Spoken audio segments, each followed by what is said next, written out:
നേരത്തെ തരൂരിനെ തിരഞ്ഞെടുത്തു എന്ന വാർത്ത വരുമ്പോൾ KPCC ഇവിടെ പൂർണ്ണ പിന്തുണ, അഭിമാനകരമായ കാര്യമെന്നൊക്കെയാണ് പ്രതികരിച്ചത്. അത് യഥാർത്ഥത്തിൽ ദേശീയ തലത്തിൽ അല്ലെങ്കിൽ ഹൈക്കമാൻഡിൽ ഉണ്ടായ എതിർപ്പ് അറിയാതെ പറഞ്ഞു പോയതാണോ, പിന്നീട് മറ്റു പ്രതികരണങ്ങൾ വന്നിട്ടുണ്ടോ, അതോ കേരള ഘടകത്തിന് മറ്റൊരു നിലപാടാണ് എന്ന് കാണേണ്ടതുണ്ടോ?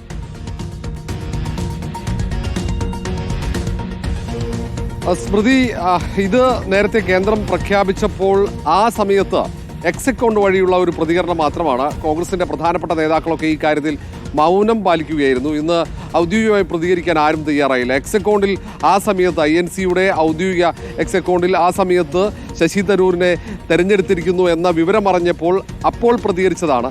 നേരെ അത് കോൺഗ്രസ് നേതൃത്വം നിർദ്ദേശിച്ച പ്രകാരമാണ് അങ്ങനെ ഉൾപ്പെടുത്തിയത് എന്ന തെറ്റിദ്ധാരണ ഉണ്ടാകും. പക്ഷേ ആ പോസ്റ്റ് അവർ നീക്കിയിരുന്നില്ല.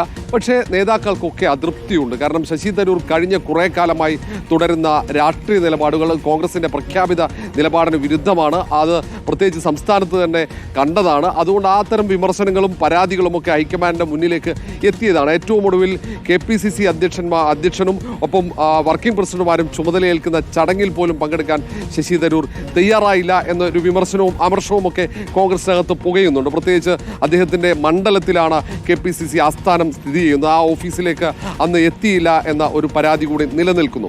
അങ്ങനെയുള്ള ഒരു പശ്ചാത്തലത്തിൽ ശശി തരൂരിൻ്റെ ഇത്തരം നീക്കങ്ങളിൽ തൽക്കാലത്തേക്ക് പരസ്യ പ്രതികരണം വേണ്ട എന്നൊരു നിലപാടിലേക്ക് കോൺഗ്രസിൻ്റെ സംസ്ഥാനത്തെ നേതാക്കൾ എത്തുകയാണ്. ഏതായാലും ഈ കാര്യത്തിൽ ഹൈക്കമാൻഡ് എന്ത് നിലപാട് സ്വീകരിക്കുന്നു ആ നിലപാട് സ്വീകരിക്കട്ടെ. പ്രത്യേകിച്ച് കോൺഗ്രസ് പ്രവർത്തക സമിതി അംഗമാണ് ശശി തരൂർ.